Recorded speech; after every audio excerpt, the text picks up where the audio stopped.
Have you ever wondered why you chose your parents or your siblings? There are, of course, many reasons, karmic and otherwise. Two of my friends' children are totally different from each other. One is sturdy and worldly, the other ethereal and emotional. I often wondered why they chose to be brother and sister, and then, one day recently, I had a vision. I watched and heard the clear cosmic scenario take place. Rather like watching a film on television, this is what I experienced. I saw a tall, slim, beautiful, and elegant young lady talking to a sturdy, handsome young man. They were in deep conversation as they stood in a queue waiting to go into a conference. It transpired to be an intergalactic conference for souls who wanted to incarnate on Earth. I recognized the young woman as my friend's daughter, while the young man was her brother. The young man was drawn to the girl not just for her beauty, but also her vulnerability and sensitivity. She was telling him that she wanted to incarnate on Earth because the experience would expand her soul. The vibrations of beauty were literally like food to her. Also, she had never experienced emotions and didn't think she could handle them as she had never been to Earth before.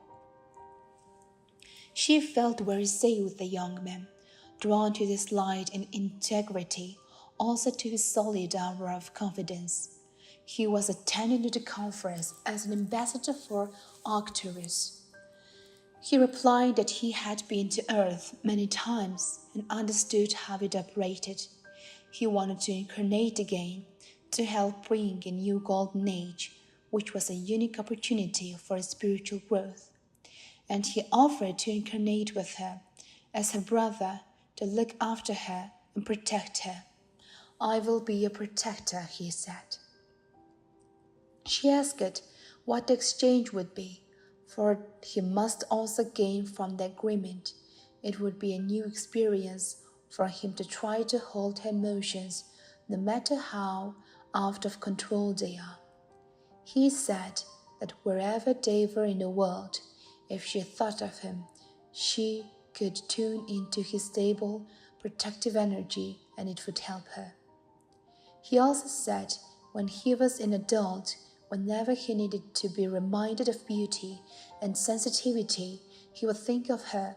It would raise his frequency and develop his compassion. And so they agreed to incarnate as sister and brother. She would be older. Unfortunately, the relationship between the parents broke down and the harmonious high-frequency space they expected was no longer available. Her brother did a valiant job of trying to support her energetically, but this proved impossible while he was a still child. Now they are growing up, and I was told that I was shown these to remind the two souls to support each other. I was to remind the young lady that there is much support available and to hold her vision of beauty and creativity, for she brings something special to the world.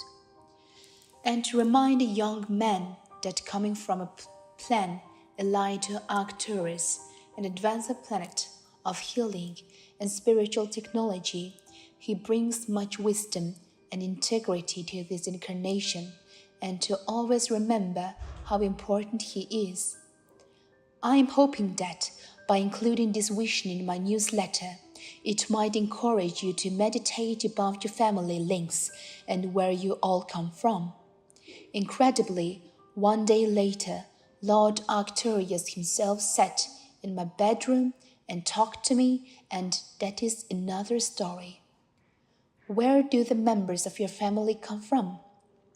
The vision I share about triggered me to seek the soul's origins of members of my family and friends in order to understand them better and family dynamics.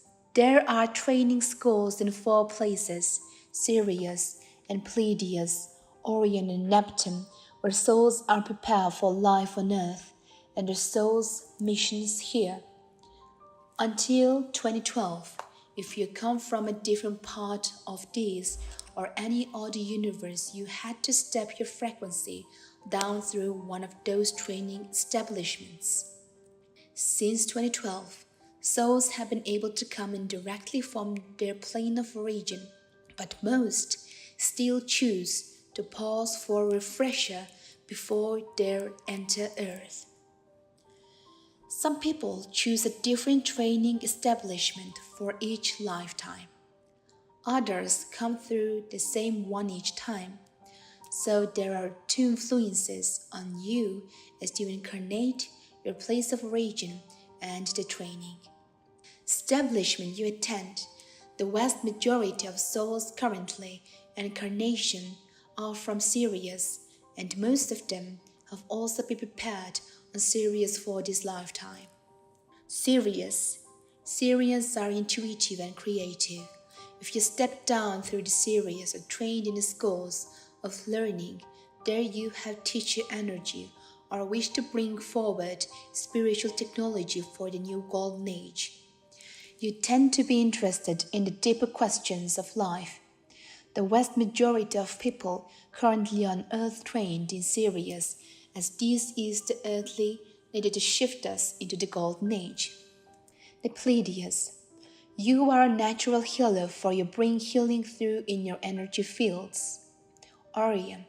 You seek to gain a higher perspective on life and situations and to act with wisdom. Neptune.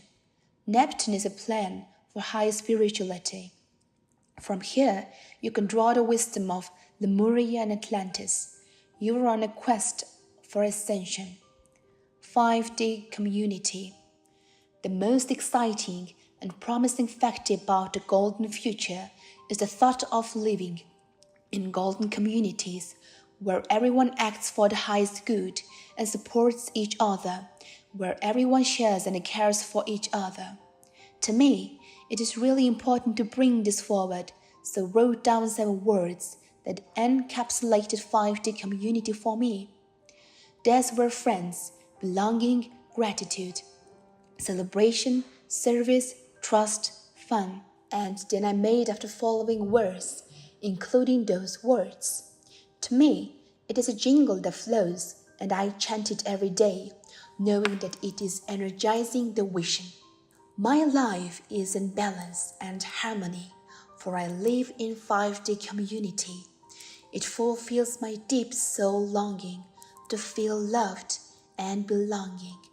I wake in bliss each morning, with thanks for the new day dawning.